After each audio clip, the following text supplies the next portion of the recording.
ઓમ નમો નારાયણ। હું અરુણાબેન પી ગોસ્વામી સુરતથી તમારું સ્વાગત કરું છું અરુસ કિચનમાં। તો આજે આપણે બનાવશું દહીં સોયાવડીનું શાક। તો એના હારું આપણે જોઈએ સોયાવડી। તો આ રીતની આપણે નાની લીધી છે, તમે મોટી લઈ શકો પણ આ નાની હોય એ સારી લાગે છે। અને દહીં તો 1 કપથી ઉપર થોડુંક એટલું દહીં લીધું છે આપણે। અને લસણ અને આદું, થોડીક કસૂરી મેથી લીધી, લીમડો વઘાર માટે લીધો અને લીલા ધાણા થોડાક, અને થોડુંક આપણે લીધો છે આ મસાલો કિચન કિંગ।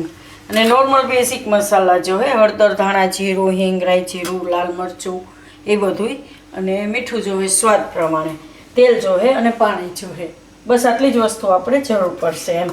તો પહેલાં આપણે આ સોયાવડી છે એને આપણે કુકરમાં લઈ લેવું અને આને આપણે ધોઈ નાખશું 2 થી 3 પાણીએ। તો આને આપણે ધોઈ નાખી છે, એમાં નાખી દઉં થોડુંક મીઠું અને પાણી। આ રીતે આપણે પાણી નાખવાનું છે। હવે એને મૂકી દઉં ગેસ ઉપર। તો આને આપણે હવે ગેસ ચાલુ કરી દઉં ને કુકરનું ઢાંકણું બંધ કરી દઉં। અને આપણે બાફી લેવું તો 2 થી 3 વિસલ જેવું થવા દેવું એમ। તો ત્યાં સુધીમાં આપણા મરચાં અને આદું છે એને આપણે ખાંડી લેવું।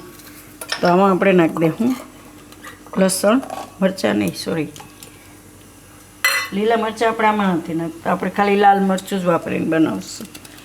અને આ આદું, આને આપણે ઝીણું ખાંડી લેવું।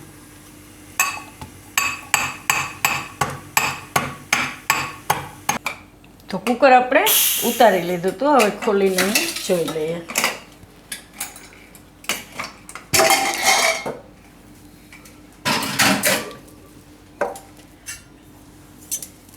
સોયાવડી એકદમ સરસ પોચી થઈ ગઈ, આ રીતની બફાઈ જવી જોઈએ।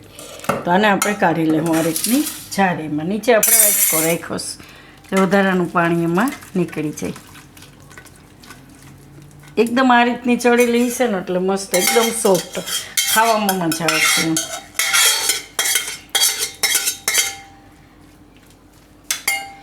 એને આપણે આ રીતે એમને થોડીક વાર રહેવા દેવું અને વઘાર કરી લેવું આપણે। આ પાણી બધું કાઢી નાખશું।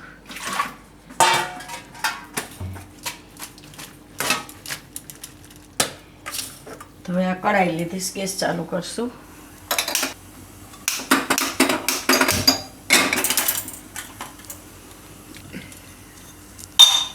આમાં આપણે તેલ નાખીશું।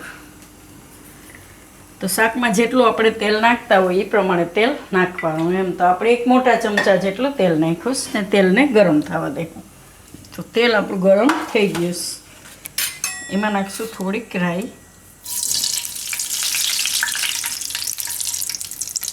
થોડુંક જીરું,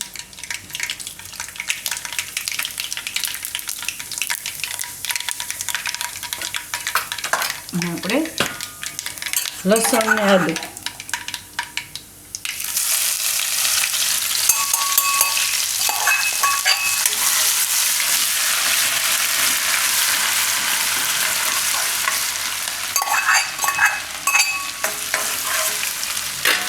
ગેસ ધીમો કરી દેવું, લીમડો નાખી દેવું,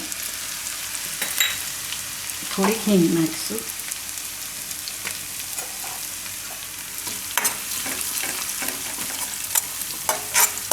હવામાં નાખશું આપણે થોડોક ચણાનો લોટ, આને શેકી લેવું અને ભેગો। ગેસ એકદમ ધીમો રાખવાનો।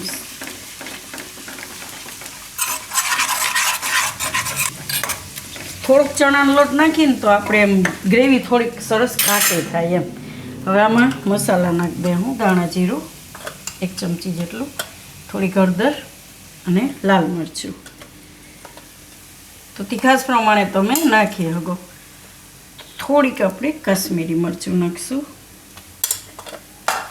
અને કસૂરી મેથી નાખી દેવું। ગેસ એકદમ ધીમો રાખવાનો છે। તો હવે આમાં દહીં નાખી દઉં આપણે, દહીં નાખતા જાઉં ને મિક્સ કરતા જાઉં।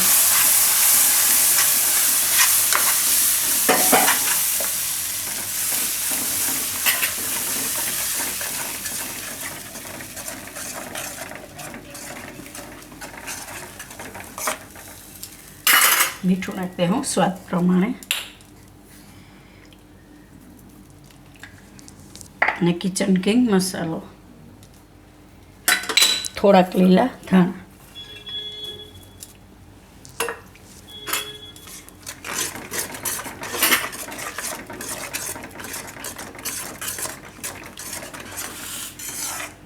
હવે આમાં નાખી દઉં આપણે આ સોયાવડી, અને આપણે પાણી આ રીતે નિતારી નાખશું એનું. આ રીતે એકદમ સરસ બાફેલી હોવી જોઈએ. હવે એને દહીંમાં નાખી દે.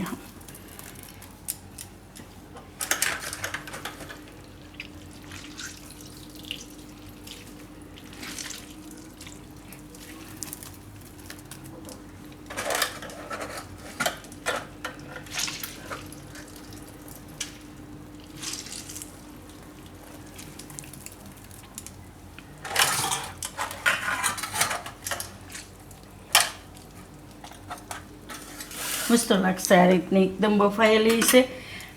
અને દહીંમાં આપણે આ રીતે નાખીને થોડીક વાર આને રહેવા દે. હું આને તમે ભાત આવીને ખાઈ શકો, અને ભાખરી પરોઠા કોઈ પણ વસ્તુ આવીને ખાઈ શકો એમ. તો લોટ એટલે આપણે નાખીએ, થોડોક નાખીએ ને તો આ દહીંનું પાણી ન થાય અને સેજ ઘાટું ગ્રેવી થાય એમ. તો તમે એની જગ્યાએ બીજું કોઈ પણ દાળ કે એવું પીસીને નાખી શકો તમે, ડાળિયાની દાળ હોય એ. તો આ રીતનું આપણે જોઈએ એમ.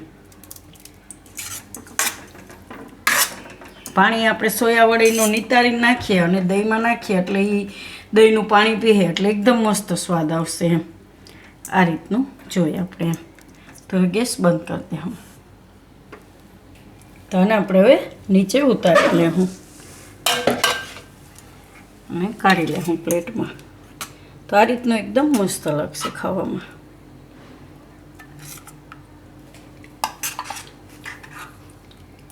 અને જો તમારે દહીં ખાટું હોય તો તમે આમાં 2 દાણા ખાંડ કે ગોળ થોડુંક નાખીએ તો એમ ભાવતું હોય તો સેજ મીઠાશવાળું. આ દહીં આપણે ઘરનું હતું, બહુ ખાટું નથી.